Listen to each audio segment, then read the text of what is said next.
Assalamualaikum anak-anak, kembali lagi bersama Bu Mega. Kali ini kita akan belajar tematik di kelas 4, tema 2, selalu berhemat energi, subtema 2, sumber energi, pembelajaran 1. Sebelum kita mulai pembelajaran kali ini, kita baca basmalah bersama-sama ya. Bismillahirrohmanirrohim. Baik anak-anak, tujuan pembelajaran kali ini anak-anak diharapkan mampu untuk mempraktekkan membuat kipas dengan langkah yang benar. Kemudian anak-anak juga diharapkan mampu untuk mengidentifikasi manfaat perubahan bentuk energi dalam kehidupan sehari-hari dengan tepat. Setelah itu, anak-anak diharapkan mampu untuk menyajikan laporan hasil pengamatan tentang berbagai perubahan bentuk energi dalam kehidupan sehari-hari. Selanjutnya, anak-anak diharapkan mampu mengidentifikasi sumber daya alam dan pemanfaatannya dengan tepat. Selanjutnya, siswa diharapkan mampu menyajikan hasil identifikasi sumber daya alam dan pemanfaatannya dalam bentuk tulisan. Kita sudah belajar tentang macam-macam energi. Nah, sekarang kita akan menggali lebih jauh tentang energi dan pemanfaatannya dalam kehidupan sehari-hari. Mari kita mulai. Baik anak-anak, kita harus memperhatikan penggunaan energi. Jangan sampai energi habis karena pemakaian yang tidak terbatas. Apa yang dapat kita lakukan agar energi tidak habis? Dengan selalu berhemat akan membantu ketersediaan energi. Daripada pergi ke sekolah naik kendaraan, kita dapat naik sepeda atau berjalan kaki. Seperti kipas angin merupakan salah satu benda di rumah yang membutuhkan energi listrik. Nah, kali ini kamu akan belajar membuat kipas yang tidak membutuhkan listrik. Coba bacalah petunjuk berikut ini dengan seksama dan praktekkan ya.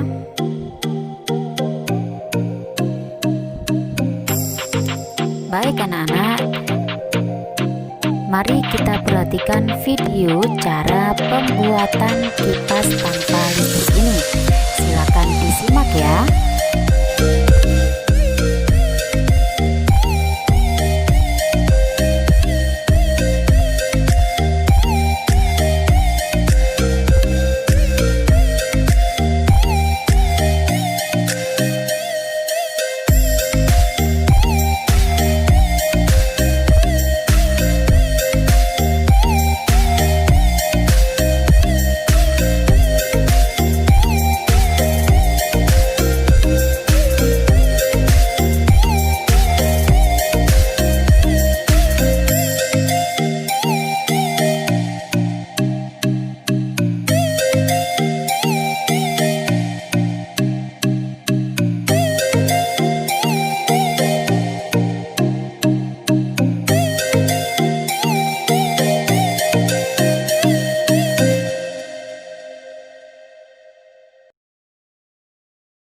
Bukan untuk membuat kipasnya, anak-anak bisa mempraktekkan di rumah ya.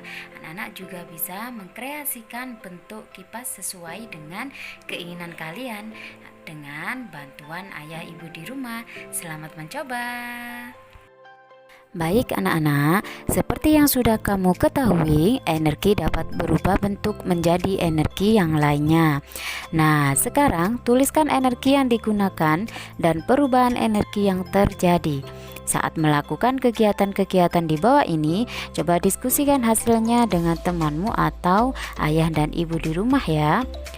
Gambar yang pertama atau kegiatan yang pertama adalah menjemur ikan. Energi yang digunakan adalah energi panas matahari. Perubahan energinya adalah energi panas diubah menjadi energi kimia. Kegiatan yang kedua adalah menyetrika.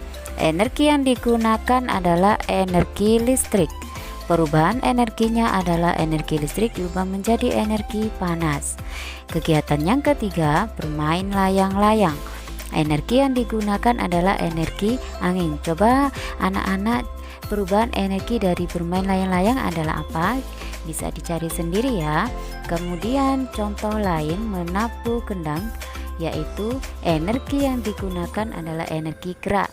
Perubahan energinya adalah energi gerak berubah menjadi energi bunyi. Anak-anak bisa mencari contoh kegiatan lain dengan meminta bantuan ayah dan ibu di rumah ya. Itu tadi adalah hal-hal yang berkaitan dengan energi, sumber energi, serta perubahannya. Sekarang, lakukan percobaan tentang perubahan energi. Bacalah petunjuk berikut dengan seksama ya. Kemudian silakan lakukan percobaan perubahan energi. Di sini Bu Mega juga akan menyiapkan percobaan tentang perubahan energi. Silakan disimak videonya.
Ubah jarak kertas spiral menjauh atau mendekat ke api.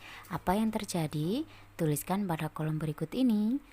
Misalnya, jika kertas menjauh dari api, maka putaran kertas akan melambat. Jika kertas lebih dekat dari api, maka putaran kertas akan semakin cepat. Baik anak-anak, sekarang tulislah hasil percobaanmu pada tempat yang Bu Mega sediakan ini ya. Laporan kegiatannya, misalnya nama percobaannya adalah percobaan perubahan energi.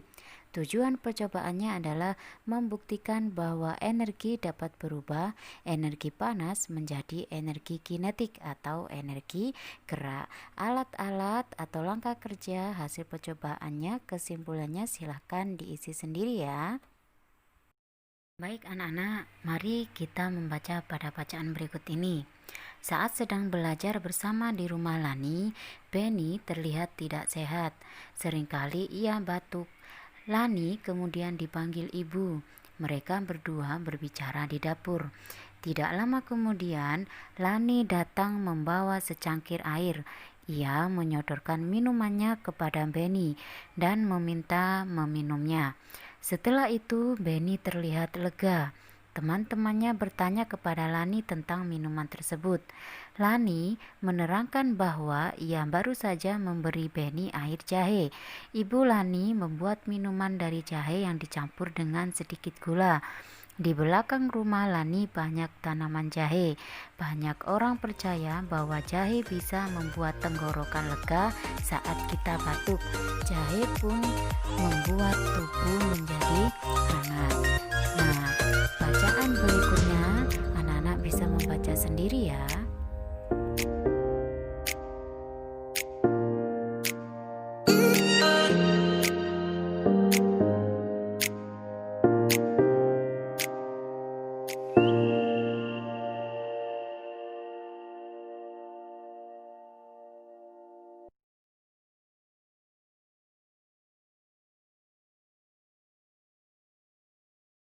Hebat bukan?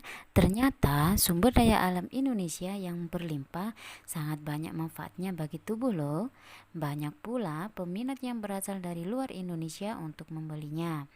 Nah, sekarang temukanlah sumber daya alam Indonesia lainnya yang banyak dijumpai di pasar. Sumber daya alam yang kalian diskusikan adalah sumber daya alam yang memiliki banyak manfaat.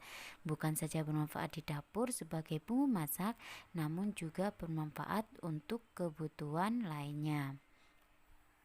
Contoh berikut ini, misalnya sumber daya alam kunyit, pemanfaatannya adalah sebagai bumbu, kemudian digunakan untuk campuran nasi kuning, kemudian dibuat jamu, kemudian tempat dipasarkannya ada di pasar tradisional atau supermarket. Kemudian contoh yang kedua, misalnya sumber daya alam kayu, pemanfaatannya adalah bahan bangunan dan perabot. Tempat dipasarkannya adalah di toko mebel. Anak-anak bisa mencari sendiri contoh lain tentang sumber daya alam, pemanfaatannya, serta tempat dipasarkannya. Sumber daya alam yang berlimpah dimaksudkan agar manusia bisa memanfaatkannya untuk kehidupannya. Sebagai rasa syukur, kita perlu menjaga keberadaannya dengan terus menanamnya lagi. Nah, sebelum pelajaran ini berakhir, mari kita simpulkan bersama-sama. Hari ini kita sudah belajar tentang memahami berbagai bentuk sumber energi dan sumber energi alternatif dalam kehidupan sehari-hari. Kita juga sudah belajar mencermati keterhubungan antar gagasan yang didapat dari teks lisan, tulis, atau visual.